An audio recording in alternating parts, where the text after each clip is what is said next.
Hey y'all, it's Desiree and I'm back with another video. And for this video, I want to encourage you today to just let it get weird.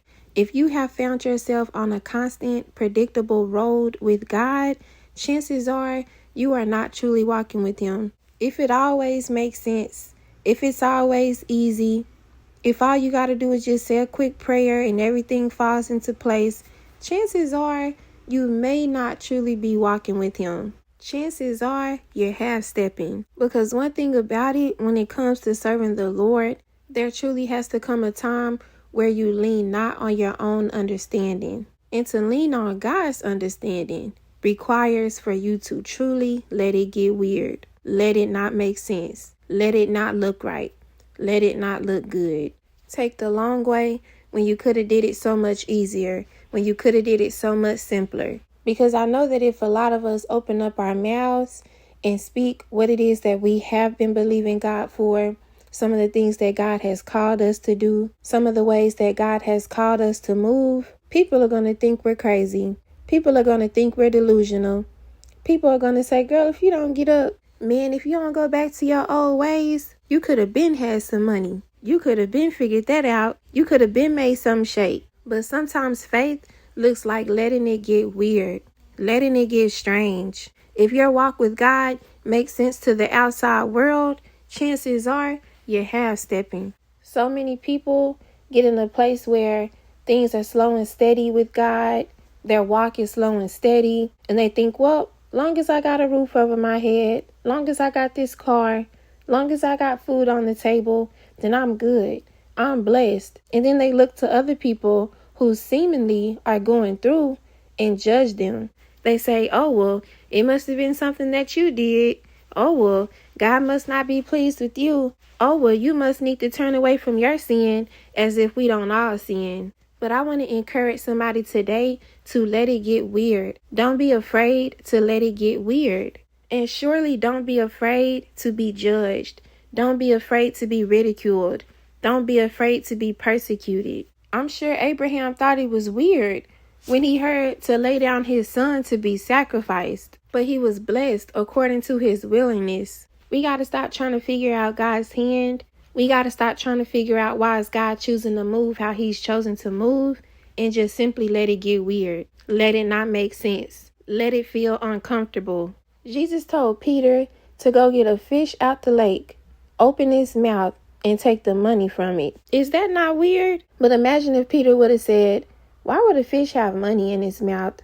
That don't even make sense. He would have missed his blessing. He would have missed his reward. The sooner we realize that God does not move how man moves, the better off we'll be. When you're truly walking with God, it's not going to make sense. When you're truly serving God, it's not going to make sense. When you're truly relying on God to be your portion, it is not going to make sense. It made sense when you were in the world. It made sense when it was you that was doing it. It made sense when you could just look at a YouTube video, when you could just get on Google, when you could just call up a friend who already did it, who's already doing it. But when you're truly doing things on God's accord, when you're truly taking heed to the instruction of God alone, it is not going to make sense. Stop running when it doesn't make sense. Stop letting the enemy cloud your judgment. Stop letting the enemy come in with confusion. Stop letting the enemy come in saying, see, it's not working out. See, it's going to fall apart. See, you're going to fail just because it's not making sense. Just because it's not looking right. Just because it's not going according to your plan. On this walk, on this journey with God, we should always be confused to a certain extent, because we should not be relying on our own understanding. The difference is the enemy will have you confused and doubtful. God will have you confused and hopeful, confused in awe, confused in astonishment, saying, what is He going to do next? Looking forward to see how is He going to move next? How is He going to bless you next? The enemy will have you scared and afraid to be back in a situation that God has already pulled you out of before, that God has already saved you from before. God will have you sitting back comforted and at peace, saying, I can't wait to see how you do it again. Have you ready to pull out your popcorn? Have you ready to find you a comfortable seat? Knowing that when it gets weird, God is about to show up. Knowing that when it gets strange, God is about to move, knowing that soon as they get to talking, soon as they get to mocking, soon as they get to making fun of you, God is going to silence every enemy. He's going to bring every enemy to shame. He's going to cause even your enemies to serve him. But you got to be willing to let it get weird. You got to trust that the same hand that supports you will save you, will not allow you to drown, will not allow you to fall, even when it looks like your back is against the wall, even when it looks like the ending is right around the corner, even when it looks like you're in perfect position for an attack, to be wiped out. If you have found yourself in a situation where you know better than to go trying to explain it to somebody else, knowing you're going to sound crazy, knowing they won't understand, know that that's a reflection of their faith or the lack thereof. Because truthfully, sometimes people are more willing to call you crazy instead of admitting that you got crazy faith. Sometimes people will try to convince themselves that you're crazy instead of confronting their lack of faith. Because I'd rather call you crazy than to truly sit back and say, maybe I can go a little harder for God. Maybe I can go a little further for God. Maybe this comfortability that I think that I've been afforded is truly not a sign of perfection in God, but a fear of really jumping out there. Because it takes crazy faith to really let it get weird, to really let it not make sense.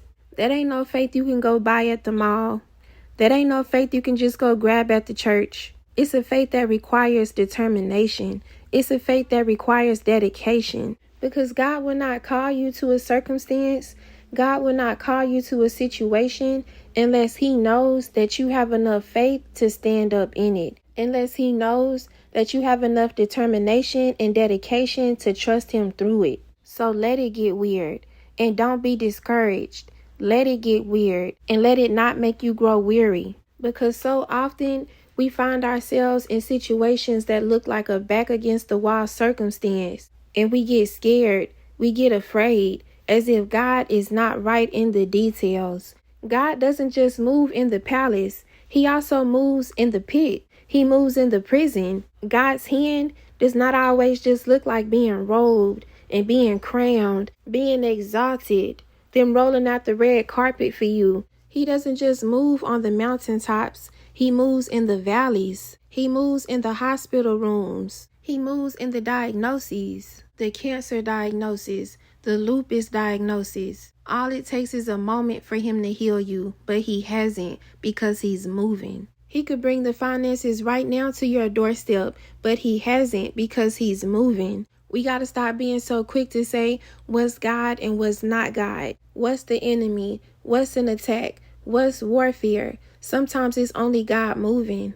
Let it get weird. Let God move in the valleys. Let God move in the dark.